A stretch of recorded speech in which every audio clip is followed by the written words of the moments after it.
Museveni retires, you will never hear Museveni working. You know, the other time when we were having our battle here with the Kisanja and all that, a European came and said, you know, that I should go and be Secretary General of the UN. I said, what? Secretary General of what? UN. Secretary General is the Karani of... Once I retire, only God will be the one to employ me. I'm just a freedom fighter from the bush, but common sense and the historical mission of this state to make you jump on the bus which you have been missing for the last 600 years. This is why you were colonized. This is why many of you of our people were taken into slavery.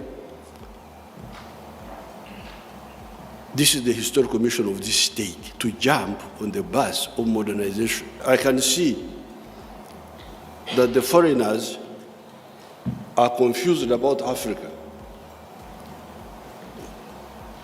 They see a very rich continent with a lot of water, with a lot of good land, but poor. So they wonder, although they don't tell you, these foreigners who are here,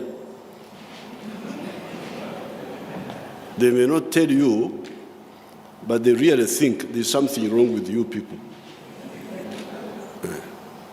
They may not tell you, they may be polite, but behind you can look, you can see in their eyes. And Africa, the states we had here, the chiefs, whatever you call them, the clan structures, took part in these inventions. The Africans invented fire, they invented agriculture by themselves. I don't know who started first, whether it started in Iraq or wherever, but we were able to achieve those historical revolutions independently by ourselves until the Iron Age, the invention of iron. Now trying to jump on the bus of history, because the bus of history bypassed Africa for the last 600 years. History has been passing. The bus has been passing. We are remaining here, the bus is going. The question is, what can this new state, because that's how the new state of Africa comes now.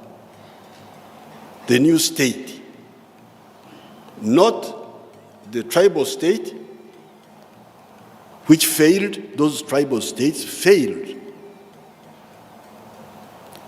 Not the colonial state, which was our enemy,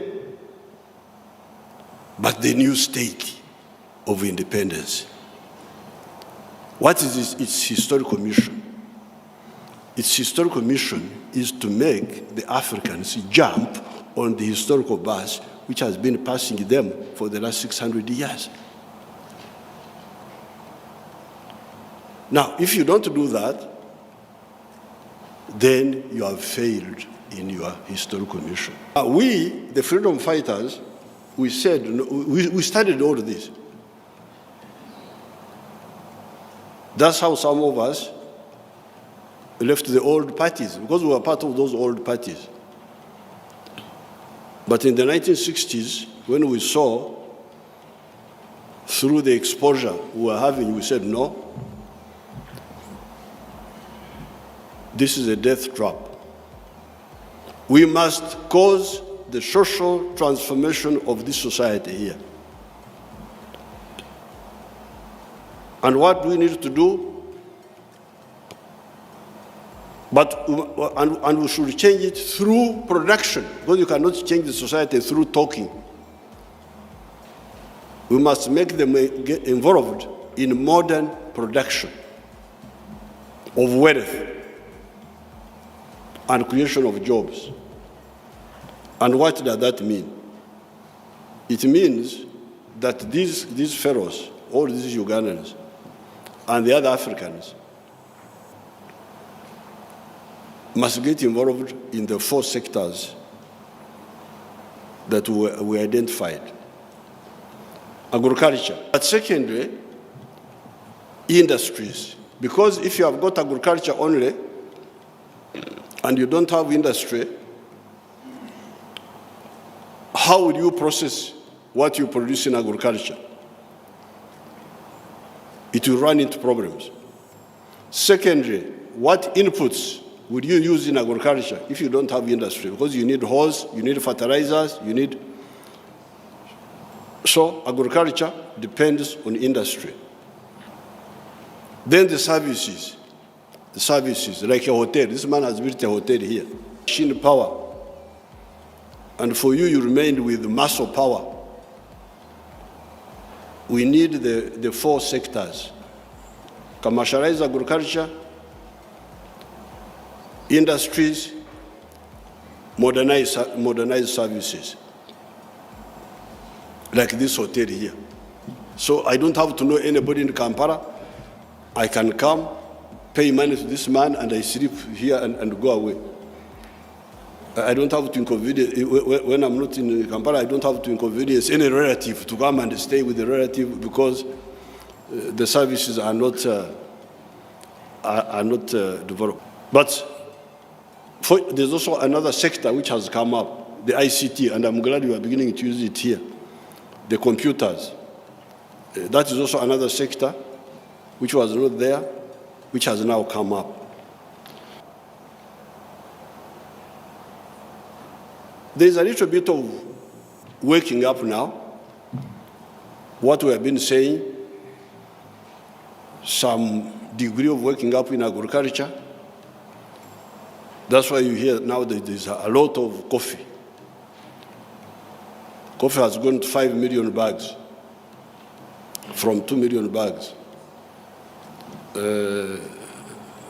Tea, 60 million kilograms from 3 million. Maize, from 200,000 tons to now 5 million tons. Milk from 200 million liters to now 2.5 billion liters. That's why you hear now there is a surplus of all this. Surplus of milk, surplus of maize, surplus of bananas, surplus of all these, even industrial products, cement, steel bars, and so on, sugar. So the Ugandans are now shocked. They are not used to surplus. Ngat food. Echengera. They are not used to echengera. They are not used to omweru, call it omweru. So I found, of course, the price came down a little bit. The price of these things came down.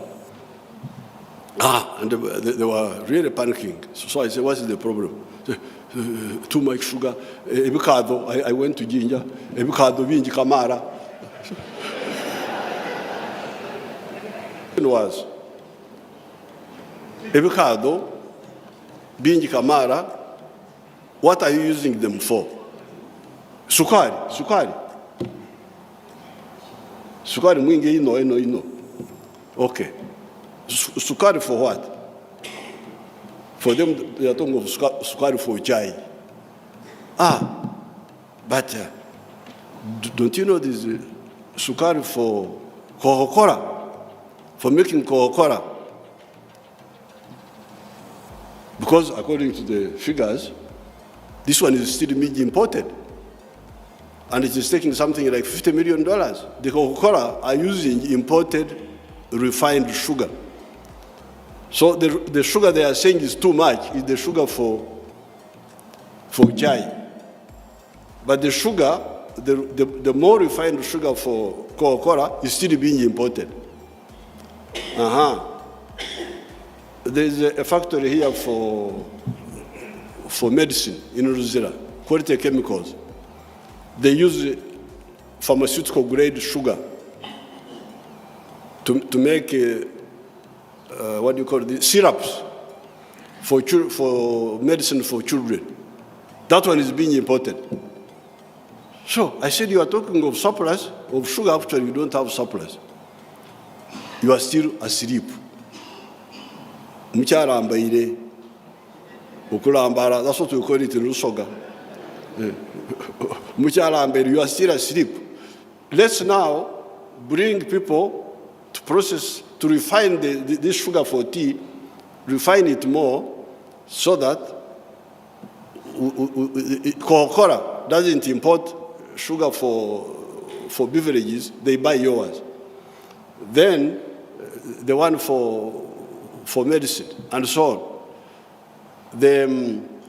Those Banyankole there, amate.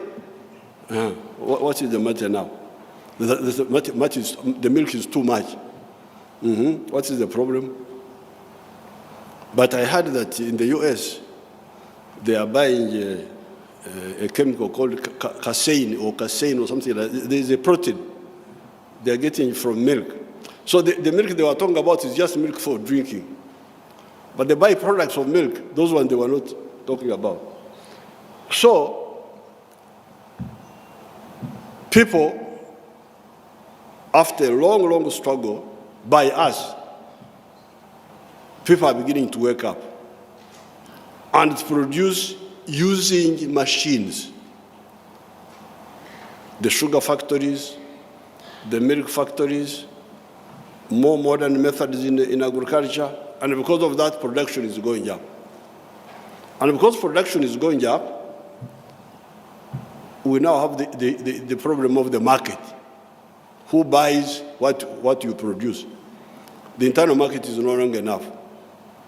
The regional market is no longer enough. The other day, the Kenyans blocked our milk because the milk is much in Kenya and also much here. They also blocked our sugar.